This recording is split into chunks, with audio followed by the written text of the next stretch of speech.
Nitwa Hamugisha Pacifique, nifuje kongera kuganira namwe nkuko musanzwe mubimenyereye. Imana duhana umugisha. Dufite umutumirwa hano nkuko nabateguriye kuzajya mukurikira ijambo ry'Imana, kandi nizeye ko bizatugirira umumaro.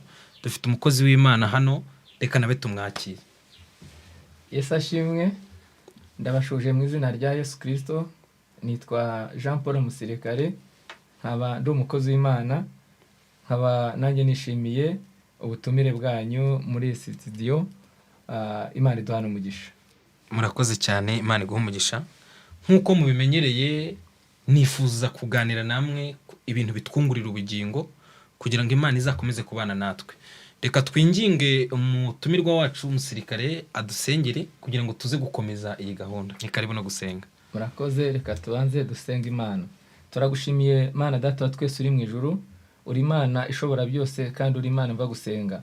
Tuje kuvuga ijambo ryawe, ntaba ari twebwe ahubwo izina ryawe rihabwe icyubahiro. Abaduteze amatwi ndetse n'abari kutureba turabasengiye, kandi mwa Imana iki kiganiro ubwami bwawe bwururuke bubane natwe, bubane n'abari kutwumva n'abari kutureba. Umwanya wose turi mu mare ubane natwe, icyubahiro n'ikibi cyawe cyo duheje n'imbaraga z'umubi mu izina rya Yesu.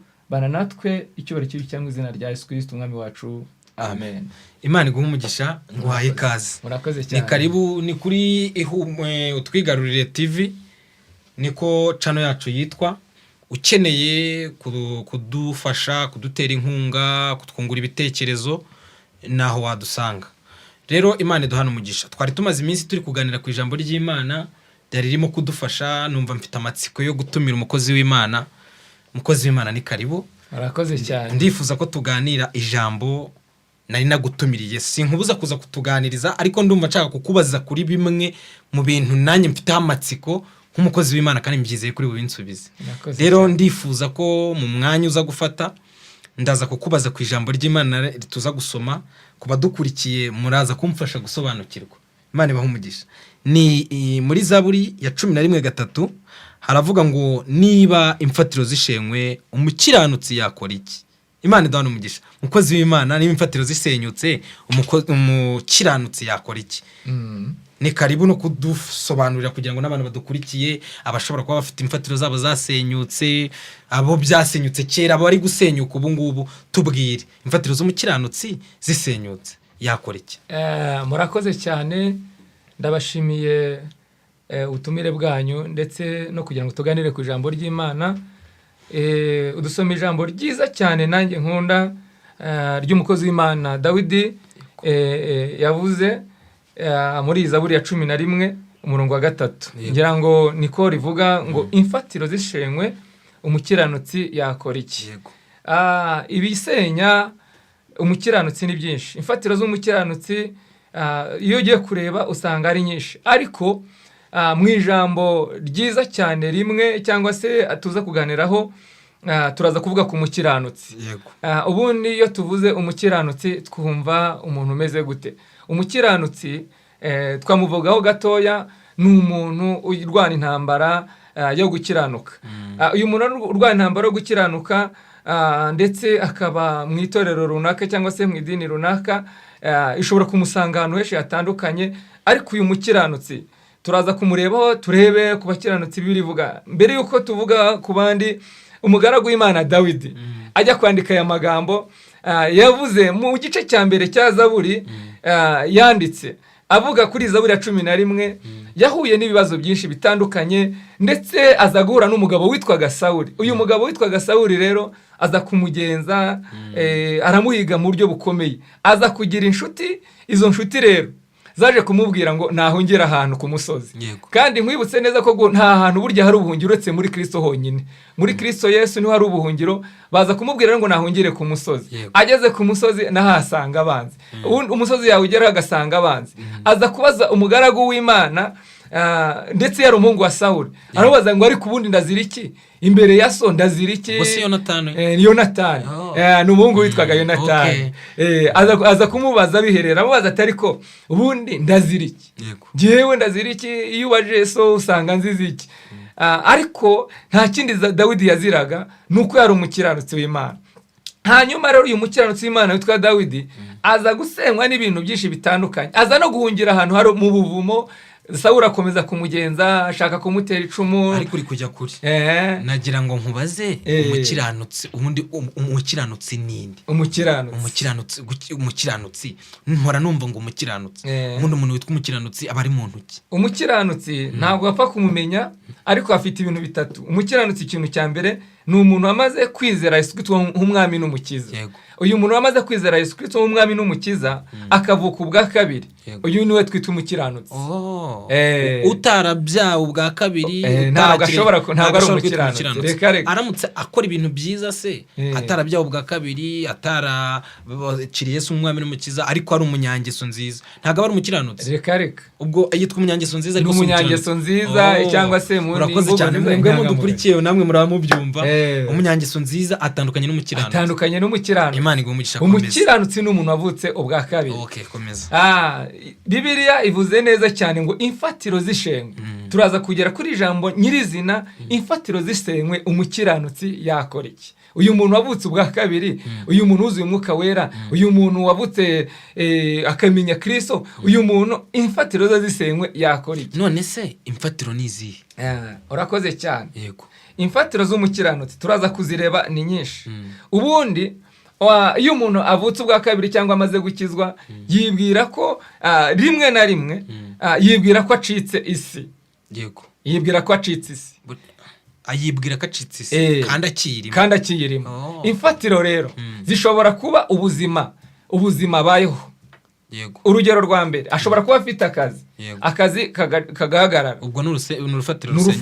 Ushobora gusenyuka. Ashobora kuba afite abana bakamubera n'ibirara, ntagire n'umwana umwumva, cyangwa se bakanapfa bagashira. Ashobora gushaka umugore mwiza akanamuca inyuma, akaba yamuca n'inyuma, urufatiro ruba rusenyutse. Iyo wasengaga, iyo wakiranukaga, urufatiro rushobora kugira gute gusenyuka. Ushobora kuba ufite inshuti zawe zose zikagushiraho. Urwo ni urufatiro. Ni urufatiro. Uzabigenzura. Ni urufatiro. Iyo ufite inshuti zikagushiraho, ni urufatiro ruba rusenyutse. Ushobora kuba ufite akazi keza kagahagarara bakakwirukana, nta n'integuza nta n'impamvu baguhaye. Urwo ni urufatiro. Turaza turebe ngo imfatiro ubwo zose ziba zasenyutse. Akazi kakavaho, umugore akaguhinduka, abana bakaguhinduka, izo mfatiro zose zigasenyuka. Ubwo mu kinyarwanda kizima ubusigaye uhagaze wenyine. Wakora iki rero? Wamumera nk'akagati bita karungu kahagaze mu bindi biti. Yego. Ariko umuyaga ukaza ukagahuha, ariko kagakomeza kagahagarara. Turaza kureba icyo umukiranutsi rero yakora iki imfatiro zisenywe. Mbere yuko dukomeza iri jambo, hari umugaragu w'Imana, iyo usomye mu gitabo cy'umugaragu w'Imana witwa Yobu, ibice 14, ntago ndi buvuge amagambo menshi, ariko ku murongo wa 7 kugeza ku 9 hari amagambo meza avuga ngo erega hariho ibyiringiro yuko igiti iyo gitemwe cyongera gushibuka, kandi kikajya kigira amashami y'ibitontome, nubwo umuzi wacyo usazira mu butaka, n'igitsinsi cyacyo gigahera mu mukungugu. Iyo cyumvise amazi cyongera gushibuka, kigatoha nk'igiti kikiri gito. Kandi cyaratemwe, cyaranumye, noneho ngo imizi yacyo ikanasazira mu mukungugu. Noneho ngo iyo cyumvise imvura, bigenda bite? Ngo ikirongera kigatoha. None si ibi bintu bihuriye he n'ibyo twari tuvuze? Ndashaka kuhakubwira. Urakoze cyane. Imana iguha umugisha. Iyo dusomye ijambo ry'Imana uhereye mu gice cya mbere cya Yobu, hatubwira umugaragu w'Imana witwa Yobu.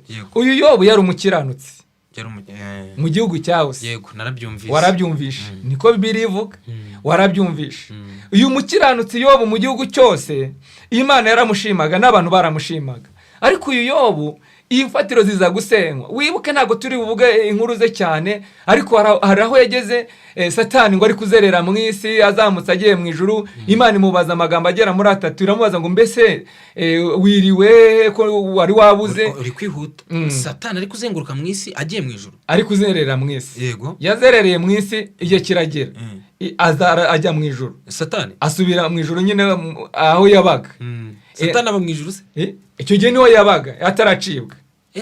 mbere y'uko acibwa yabaga mu ijuru abana n'Imana. Yitwa Satani. Ntabwo yitwaga Satani. Yari afite izina bitaga Risofero. Risofero ryasobanuraga umumarayika w'umucyo, umumarayika w'umucyo. Ntabwo nanimbi. Yasobanuraga umumarayika w'umucyo. Hanyuma rero ngo igihe kimwe ari kuzerera mu isi ngo aza kubona abana b'Imana bashengereye. Aho reka tuhave. Ngo mu kubona bashengera Imana iramubaza ngo mbese warebye Yobu burya nkiranukira? Wamubonye? Imana iramubwira ati mu bakiranutsi bose mfite mu isi yobaza ku mwanya wa mbere. Hanyuma rero Satani nawe aravuga ati impamvu agukiranukira nuko wamuhaye ibintu byose. Arabwira Imana ngo mumpe gatoya ngende mugerageze. Ahera ku abana baragenda. Ntabwo turi buvuga uburyo bagiye. Ajya mu matungo, amatungo aragenda. Ajya mu ngamiye, ibintu byose bimushiraho. Ubwo byari imfatiro. Izo ni imfatiro zose nakubwiraga. Amatungo, abana, inka, aza gusigarana n'abantu bagera muri 3 cyangwa se 2, harimo umugore we na za nshuti ze. Mu bice 4 ngo za nshuti ze ziza kumusura, zimuhumuriza, zimuganiriza, ngo bicarana mu cyumba iminsi 7. Mu minsi 7 rero izo nshuti zamusuye iminsi 7. Iminsi 7. Nshuti mudukurikiye mwumve uburyo icyo kiganiro baganiriye iminsi 7 bamusuye. Bamaranye iminsi 7. Muri ya minsi 7 rero bamaranye. Nta numwe yigeze agira ikintu amubwira. Ikintu cyanangaje. Nta numwe yigeze agira ikintu amubwira. Nta n'uwazamuye isengesho by'ira amubwira ati komera amusengera. Ubwo bararebaga ndakubwira ibintu bigera muri 3 batinyaga. Bararebaga bakavuga bati uyu mukiranutsi Imana ikoreye ibi. Bo bari hasi ye. Nta nubwo bakiranukaga nka Yobu. Bari hasi ye. Uri kubyumva cyane. Bari hasi ye mu buryo bwo gukiranuka. Uyu Yobu batinya kugira ijambo niri na rimwe bamubwira. Bavuga.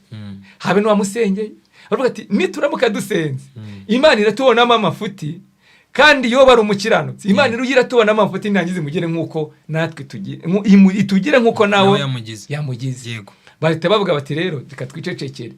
Bamara iminsi 7 nta numwe agira icyamubwira. Utararengaho bishatse kuvuga ngo ushobora kugera mu gihe abantu bashobora no kutagusura cyangwa banagusura bakabura isengesho bagusengera bitewe na situation urimo.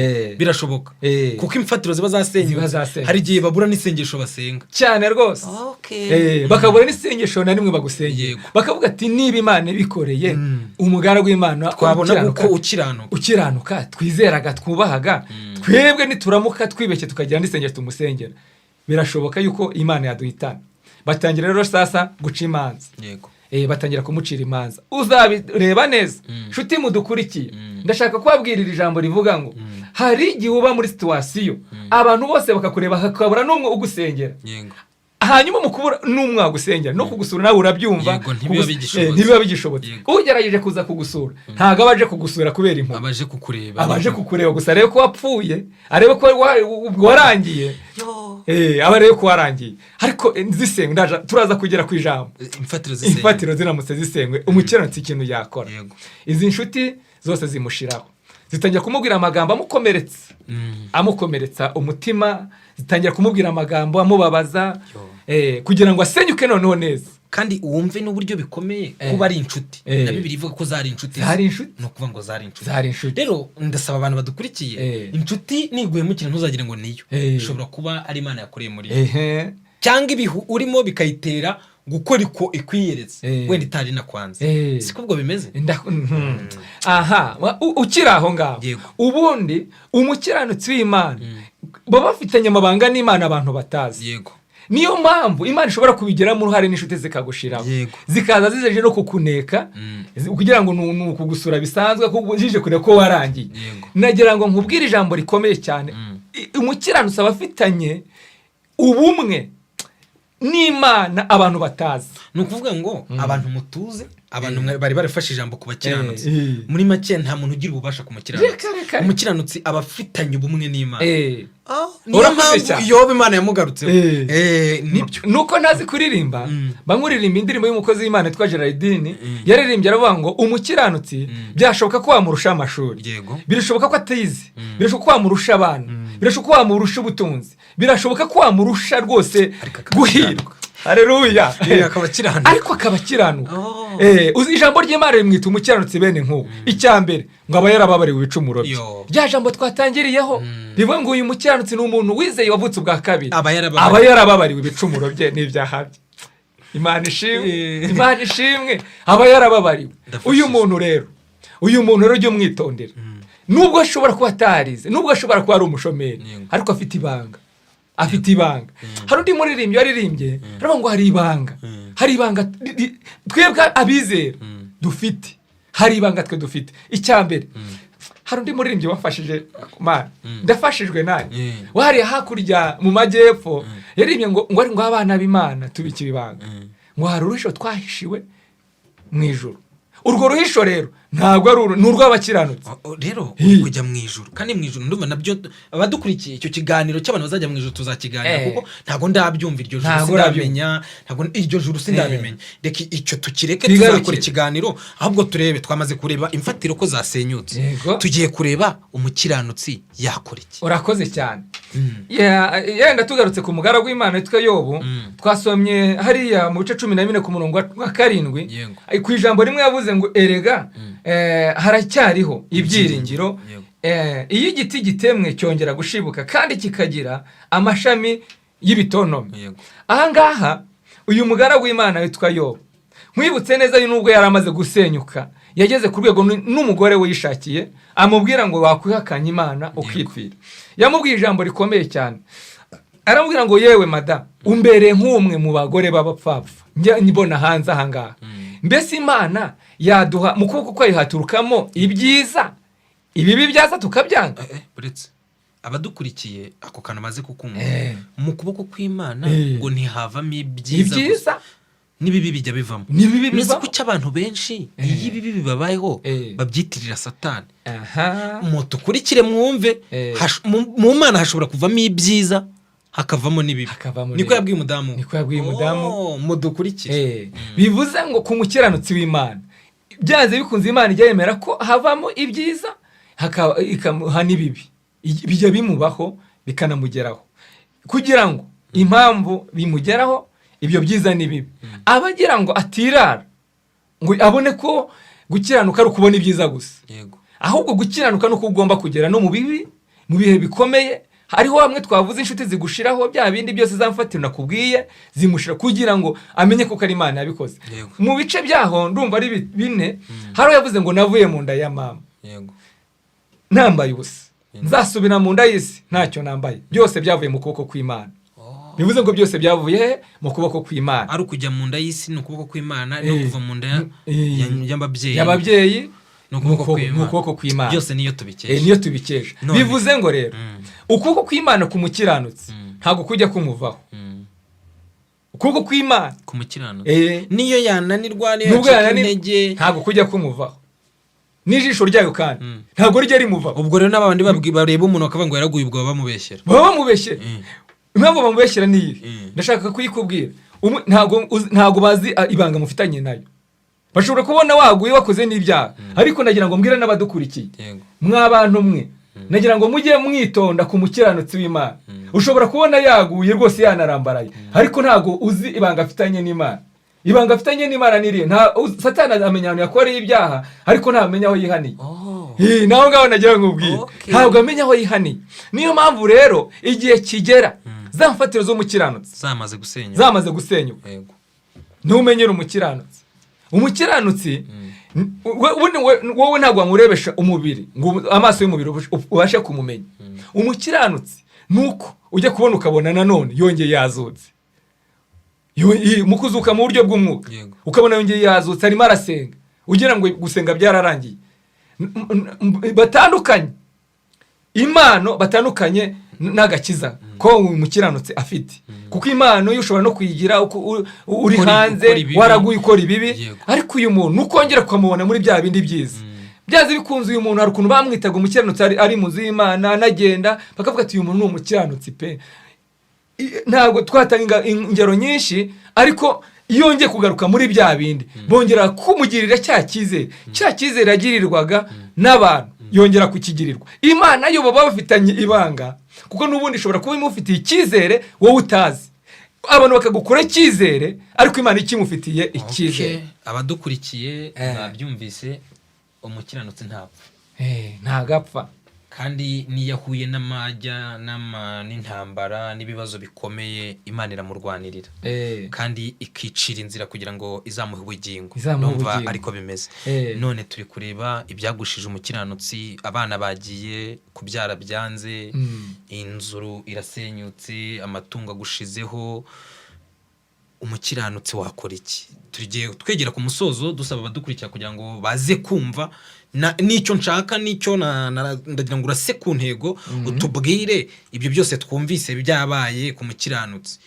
Ari wowe umukiranutsi wakora iki? Urakoze cyane. Iyo usomye ijambo ry'Imana mu gitabo cya mbere cy'umugaragu w'Imana witwa Samweli, cy'umuhanuzi Samweli, igice cya mbere uhasanga amagambo meza cyane avuga ku nkuru z'umugore witwa Hana. Hana yaje guhura n'ibibazo, ariko yari umukiranutsi. Hana yari umukiranutsi. Nubwo Bibiliya itamuvugaho byinshi, ariko Hana yari umukiranutsi. Aza guhura n'ikibazo cy'urufatiro rw'urubyaro, atinda kubona urubyaro. Nkwibutse neza yuko Bibiliya ivuga ngo Imana yari yaramuzibye inda ibyara. Bivuze ngo ni Imana yabikoze, urufatiro isa nkaho irusenya ariko ifite igambiriye inyuma. Bishatse kuvuga ngo Imana ishobora no kuziba indi byara, cyangwa akaba ari ituma abo bana bagenda ifite impamvu. Yohana rero kugira ngo nze kugera ku rwego wumva neza imfatiro zisenga umukiranutsi ikintu yakora, aza kugera ku rwego umugabo we Elukana amushakira undi mugore witwaga Penina w'inshoreke. Hakuse ibyo bintu byari byemewe? Icyo gihe ntabwo wenda namenya niba byari byemewe, ariko kugira ngo ifatiro z'umukiranutsi zemerwe neza ko zasenyutse, nuko abantu bose habaho ikintu nk'icyo, kugira ngo abantu bose bakubone, bamenye neza ko wasenyutse, ariko Imana ifite ikigambiriye kuzesha icyubahiro. Uyu Hana rero igihe kiragera, buri urubyaro, asenga Imana, n'amasengesho ageraho yumva rwose ashize, agera ku rwego gusenga bimunanira. Ariko icyo nakundiye uyu mubyeyi witwa Hana, nubwo yarafitanye ibanga n'Imana, iyo ugeze hano mu gice cya kabiri uhasanga amagambo yavuze. Ariko mbere yuko njya mu gice cya kabiri, mu gice cya mbere bajyaga uko umwaka wagutashye bajya i Shilo gushima Imana, bakajyana n'amaturo, ibintu nk'ibyo. Ariko igihe cyarageze, n'umwami n'abadiyakoni babaga muri urwo rusengero rw'i Shilo babona Hana nk'umunyabyaha. Iteka iyo imfatiro zasenywe ku mukiranutsi, abantu bakureba bakubona nk'umunyabyaha. Kuko ibintu biba byaragushizeho, inshuti zikagushiraho, bakabona ko ntacyo umaze. Hanyuma ageze mu rusengero mu gice cya mbere, ndumva ku mirongo ihera hafi 22, ageze mu rusengero barasenga, abandi bashima Imana, ariko umugore witwa Hana yavuze amagambo meza nakunze. Yabwiye umutambyi witwa Eli, aramubwira ngo iyabo waruzi, ubwo simvuze amagambo yabanje, ariko yamubwiye ijambo ryiza rikomeye cyane. Aramubwira ngo iyabo waruzi ikiri mu mutima wawe. Yaramubwiye amagambo avuga ngo mbese wa mugore uzageza isindwe ryawe ryari? Ubwo yaragaragaje ibimenyetso by'umuntu wasenyutse. Si ugusinda, ahubwo ni ugusenyuka. Yari yarasenyutse, yaragaragaje ibimenyetso by'umuntu wasenyutse. Umuntu wasenyutse ashobora gusenga akamera nk'umusinzi. Umuntu wasenyutse ashobora no kuza mu rusengero, urabona adakoma mu mashyi, wowe ukajya umubwira ngo nahaguruke ngo atere za haleluya, ukamuteresha za haleluya, ukamukomesha amashyi, nyamara utazi ikibazo afite, yarasenyutse. Ariko uriya muntu umusanze ukamubaza impamvu atabikora, nta nubwo yapfa guhita bikubwira, yatinda kubikubwira, ariko uko ugenda umugaragariza urukundo n'ineza, ashobora kukubwira icyatumye asenyuka. Hana rero ngo ayegera umutambyi, yari aramwegera avuga ati, ariko wa mugore we, ubwo badiyakoni bajyanye amagambo menshi, abantu bakristo cyangwa se abandi basengana, simbize ndahasengera uyu muntu runaka, bajyanye amagambo menshi, bakamubwira ngo ni ibyaha, uriya muntu yasinze, uriya muntu ni ibyaha byinshi, kiduterare uriya ntiyikirize, washobora kuba ari n'umurozi, ashobora kuba ari n'umurozi, ashobora kuba afite amapepu ku mvugo y'iki gihe, cyangwa akaba yaje yasinze. Ni nacyo kigaragaza ko umutambyi yari yabwiwe ibintu byinshi, cyangwa yabonye byinshi, kumva ngo uzagezaho isindwe, nuko yabonaga ibimenyetso by'umuntu wasinze, yarabibonaga, imfatiro zari zasenyutse. Ndabashishikariza kugira ngo muze kwinginga Imana ibakomereze imfatiro, n'uwo zasenyutse imukomereze umutima, akomere, kuko iyo imfatiro zasenyutse ndumva biba bigoye, ntago umubiri wawe wabisiporuta, ndumva ukeneye imbaraga z'Imana. Yego, tubwire rero icyo wakora. Twegera no ku musozo. Urakoze cyane, twegera ku musozo. Uyu mubyeyi Hana umutambyi amaze kumubaza aya magambo, Hana yasengeraga mu mutima. Nkwibutse nubwo urufatiro rwe rwasenyutse, yambwiye amagambo menshi amusenya, ariko Hana yarasengaga agasengera mu mutima. Nagira ngo mbwire n'abadukurikiye uyu mwanya, nubwo ushobora gusenyuka abantu bakakuvaho ibintu byose bikagushiraho, no gusenga ugaragaza cyangwa se ijwi risohoka bikakunanira, nagira ngo ubwire ngo sengera mu mutima. Bivuze ngo imfatiro zisenga, umukiranutsi yasenga. Yego, yasenga karushaho kwegera Imana no gusenga. Birashoboka ko abantu batakubona muri mirimo wakoraga, muri amasengesho, muri bya bindi babonaga bigaragara, ariko umukiranutsi imfatiro zisenga yasenga. Uzi ikintu nge numva, kuko uduhaye urugero kuri Hana, utubwira ko yageze muri situation yo gusenga biranga, yanasenga bakavuga ko yasinze. Nibutse ko na Yobu hari aho yageze ababazwa n'ibiri kumubaho, yumva agize icyifuzo cyo kubonana n'Imana ngo ayibaze ibintu iri kumukorera. Mpita nibuka n'umuntu nindahamya nimba ari Yohana, umwe ari mu nzu y'imbohe, Yohana, ngo yahuye n'ibibazo kandi yaravuze Yesu, yarateguye inzira ya Yesu, ngo amaze yaranamubatije, ngo yaranamubatije, ngo Yesu nawe kandi ngo na mbere yuko burya ngo avuka ngo banavuganye bari mu nda, bari baziranye. Ariko natunguwe no kumva ngo Yesu yaje ngasanga Yohana baramufunze. Ngo Yohana bamufunze ngo atuma kuri Yesu, aramubwira ngo atuma abigishwa yigishije ababwira ibya Yesu. Nshatse kuvuga ngo imfatiro yose senyutse, hari igihe n'ibyo wavuze rimwe na rimwe uba utakibyibuka, n'imbaraga zo kubirinda zikakunanira. Harava mugene mu mumbarize niba ariho. Ariko hari ikintu cyanteye ubwoba, ijambo yamushubije, yaramubwiye ngo mugende mumubwire ibyo mubonye. Ibirema biragenda, impumyi zirahumuka, n'ibipfa amatwi birumva. Avuga ijambo, ngo nimugende mumubwire ibyo. Arenzaho ijambo ngo wahirwa uw'ibyanjye bitazagusha. Iki kibazo kiragoye, imfatiro zasenyutse ushobora kugwa. Yego, rero gusenga waruvuze hari igihe bikunanira. Ngewe rero mvuga uko mbyumva, se kumbwira n'abadukurikiye bazakomeza kutubwira, baduhe comment, batwungura ibitekerezo, niba iki kiganiro tuzongera tunagikore. Imfatiro zisenyutse, nge ndumva umuntu yakwizera, kuko gusenga hari igihe ubura amasengesho usenga. Hari urugero njya mbona, ngewe byigize bimbaho, nkura n'ikintu gikomeye kirangora, kucyumva birangora gusenga, ngeze ahantu nsengera ndarira gusa, numva gusenga sinabishobora. Ariko nibuka ko Imana yavuganye nanjye, nizera ko nibisigaye Imana izagera gute zabikora. Urakoze cyane, nk'uko bivuze tuzakomeza iki kiganiro. Umukiranutsi yasenga, ariko nk'uko bivuze gusenga bisaba kuba ufite kwizera. Bishaka kuba ufite kwizera, kukwizera niko kuguhesha ibyiringiro byo kubasha kuba wasenga. Kuko iyo wizeye nibwo usenga, kuko ntushobora gusenga icyo utizeye. Hari ikindi kintu namenye dusoza kandi tugiye kwita tunasenga. Hari ikintu namenye, ngo nubwo uri umuvugabutumwa ntabwo Imana urayibona.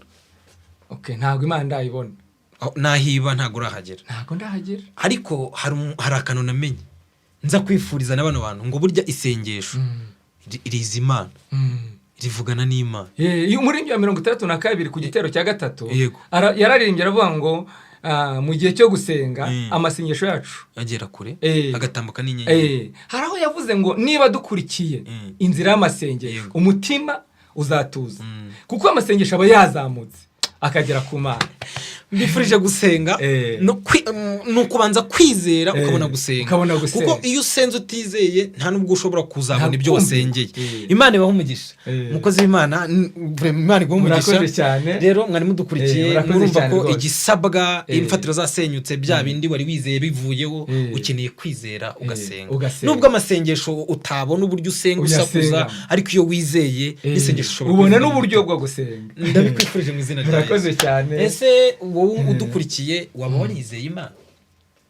Base waba uzi gukora kwayo?